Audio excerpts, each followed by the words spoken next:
My name's Jamie Poa. I'm 23 years old, and I grew up in Lincoln, Nebraska. I went to Lincoln Northeast High School, and I was very active there. I did cross country and swimming and track, and I did concert choir and band, and I was in the National Honor Society, and I got straight A's. I was pretty much always busy. I met Matt through a mutual friend. He went to East and I went to Northeast, and my best friend at the time, Bethany, she had someone that was dating someone in the band, and Matt happened to be in the band, so I went to go see her and her new boyfriend, and Matt happened to be there, and I said, "Do you want to go to a movie?" And he said, "Yeah." And then we kind of just started dating that way. I'm Kent. I'm Jill. We're from Kearney. We've been married 13 years. 2 years after being married, we started to try to have kids, and we had issues, some problems. It was important to us just to be parents.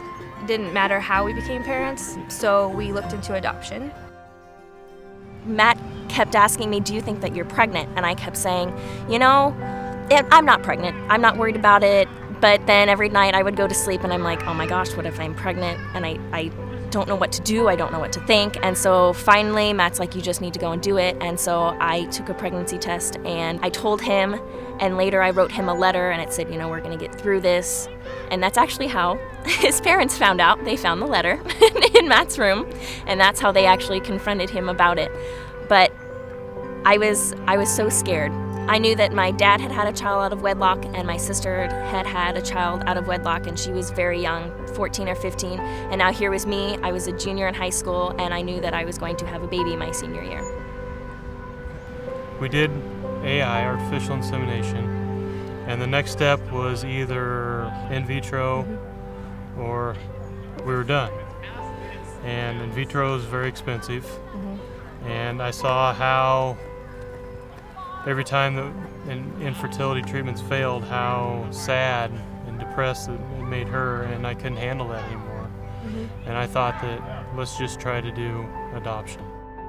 I decided to tell my parents about 2 or 3 weeks later. I decided I needed to find a good way to tell them, and I remember getting off of work that night. I worked at the pools, and I went over, and my mom was sitting inside, and I said, can we go talk outside?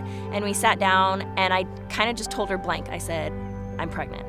And she kind of looked at me, and my mom is one of the people that she would never raise her voice. She would never, I've never seen her upset about anything. She's just very calm and collected, and she's like, well, I knew something was wrong because I wasn't she's like, you weren't acting the way that you usually do. She's like, I could just tell something was wrong, but I wasn't going to say anything until you were ready to talk to me.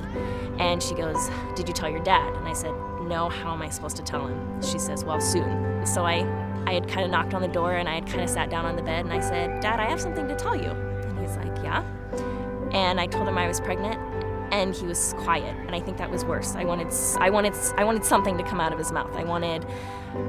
I can't believe it. I almost was waiting for him to yell. I wanted some sort of repercussion. I wanted some sort of anger, and the disappointment was worse than anything that I could have imagined, because he kind of turned his head over to me and he looked at me and he said, then you're gonna have to take care of it.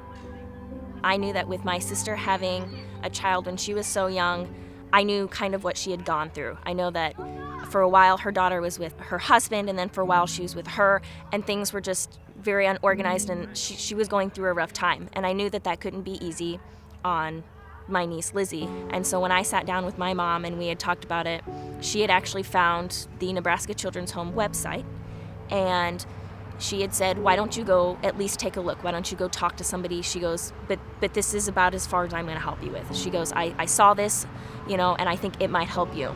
We really like their philosophy, because their philosophy is that they work not for the adoptive couple or not for the birth family, but they work for the child. So they do what's best for the child. They really strongly encourage open adoption, which was a little scary at first, but once we met with them and kind of got to learn more about open adoption, we realized that was really the best thing to do. And we sat down, and the Nebraska Children's Home pretty much told me, you have 2 options. You have to keep the baby, or you have adoption, because we don't talk about abortion here. I grew up believing in God, and I knew that no matter what, there's no way that I could choose abortion. So I said, no, that's fine. I don't even want to talk about it. My mother just kept saying, you need to pray. She said, you just need to pray, because no matter what, God is going to tell you what you need to do. And it was harder because friends would tell me, everyone in high school had kept their baby, and everyone in high school would say, I can't believe that you would even think about that option. It's selfish. You need to take care of her. But I did. I just kept praying, and by the end, there was no sign, but by the end, I just knew that going through that, that was going to be the best option for her.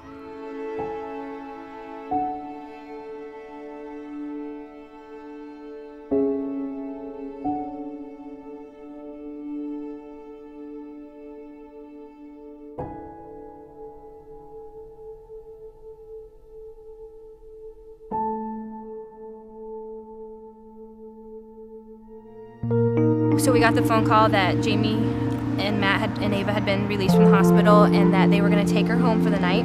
The next day, we were supposed to go down and do the placement. And that's where Matt and Jamie would sign the papers to relinquish their rights, and then we would, take Ava home with us.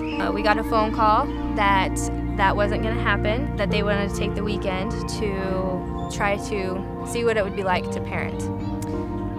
Obviously, on our end, we were devastated. The one thing that is very important for us to convey is that we never once, ever got upset with Matt and Jamie. Never once were mad at them. Never once had any hard feelings towards them, because we knew this was a huge decision for them, and we wanted to make sure that they were doing the right thing for them and for Ava. That weekend was very hard. Like I said, we said a lot of prayers for us and for Matt and Jamie that they would make the right decision. We told our caseworker when we left that we were basically going to, okay, this is a done deal. They're going to end up keeping her, so don't call us on Monday, because they were supposed to let us know on Monday, unless the papers are signed, because I can't continue to go on day to day. You're getting her, you're not getting her, you're getting her, not getting her. So Monday rolled around, we both decided to go back to work. Our caseworker called and said, okay, you need to be in Lincoln at 6. They said their goodbyes, and we said our goodbyes to them, and then we brought Ava home. So it was kind of a journey, but it worked out.